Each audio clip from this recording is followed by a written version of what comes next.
ओम नमस्ते जी। आइए आज की चर्चा को प्रारंभ करते हैं। यजुर्वेद के 19वें अध्याय का 43वां मंत्र।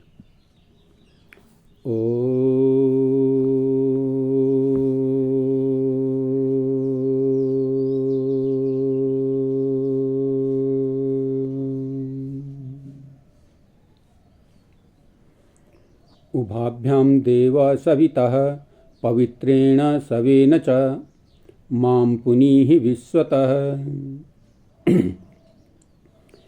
हे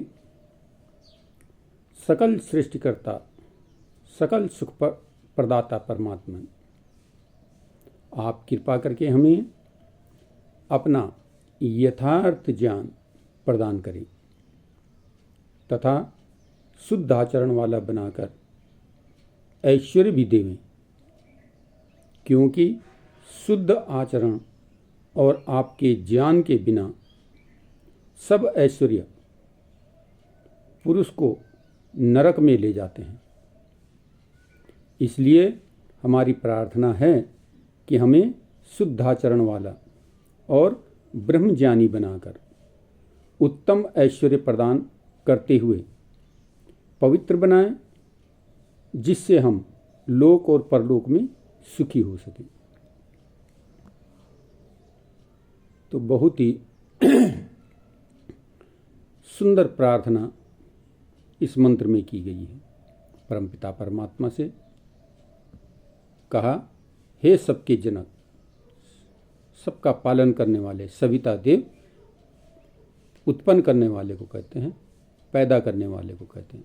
तो परमपिता परमात्मा हमारा को जन्म देने वाला है, पैदा करने वाला है। इसलिए कहा, हे सविता देव परमात्मन, हे सबके जनक परमपिता परमात्मन, सृष्टिकर्ता, सकल सुखदाता प्रभु, आप हमें कृपा करके अपना यथार्थ ज्ञान प्रदान करें। जो वेद ज्ञान आपने दिया है वो हमें ठीक ठीक प्रकार से प्रदान करें तथा हमारे हृदय को, हमारे मन को, हमारे को जो है शुद्ध आचरण वाला बनाने की कृपा कीजिए। अर्थात हम अपने जीवन को शुद्ध आचरण में ढालने का प्रयत्न करें, प्रयास करें। जब तक जीवन में शुद्ध आचरण नहीं होगा तब तक हम कुछ अच्छा कार्य नहीं कर सकते। और साथ ही साथ कहा, ऐश्वर्य भी प्रदान कीजिए। शुद्ध आचरण वाला बनाने के साथ साथ ऐश्वर्य। तो जब हम शुद्ध और पवित्र आत्मा वाले बन जाएंगे तो ऐश्वर्य हमारे पास स्वतः ही बढ़ता चला जाएगा। तो हम शुद्ध ऐश्वर्य वाले बने। ये प्रार्थना इस मंत्र में की गई है। क्योंकि शुद्ध आचरण और आपके ज्ञान के बिना सब ऐश्वर्य पुरुष को नरक में ले जाते हैं। अगर हम अपवित्र आचरण वाले हैं, शुद्ध आचरण अपने जीवन में नहीं उतारते, शुद्ध व्यवहार नहीं करते, शुद्धता का उपयोग नहीं करते, गंदगी, बुराई अपने मन में बनाए हुए रहते हैं, तो फिर कहते हैं ये सब कुछ जो है हमें नरक में ले जाते हैं।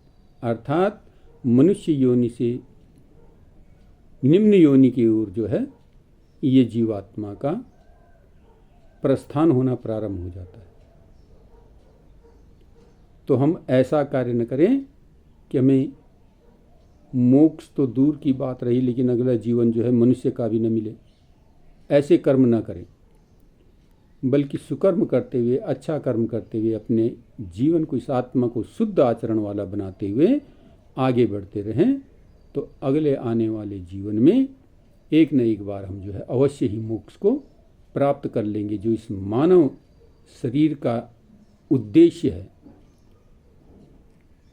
इस शरीर को पाकर भी यदि हमारे अंदर मोक्ष प्राप्ति की भावना उद्गित नहीं होती, हम अपने जीवन को जो है व्यर्थ गंवा देते हैं, तो फिर ये मनुष्य जीवन निरर्थक और बेकार हो जाता है। इसलिए कहा कि आपके यथार्थ ज्ञान के बिना, आपके वेदों को जाने हुए बिना, अपने जीवन को पवित्र आचरण वाला बनाए बिना हम कभी भी जो है फिर मनुष्य योनि को प्राप्त नहीं कर सकते, बल्कि निम्न कोटि नरक योनि, उनको नरक योनि कहा गया है कि हम नरक में वास करेंगे, है ना। तो इसलिए प्रभु हमें शुद्ध आचरण वाला बनाइए, पवित्र बनाइए, ब्रह्मज्ञानी बनाइए, हम ब्रह्म को जानने वाले बनकर हो सकें, उत्तम ऐश्वर्य प्रदान कराइए और हमें पवित्र बनाइए, ताकि हम इस लोक और परलोक में सुख को प्राप्त कर सकें, अपने जीवन को सुखी बना सकें, सुंदर, निर्मल और दृढ़ बना सकें। ऐसा हमारा जीवन जो है बनाने का प्रयत्न कीजिए।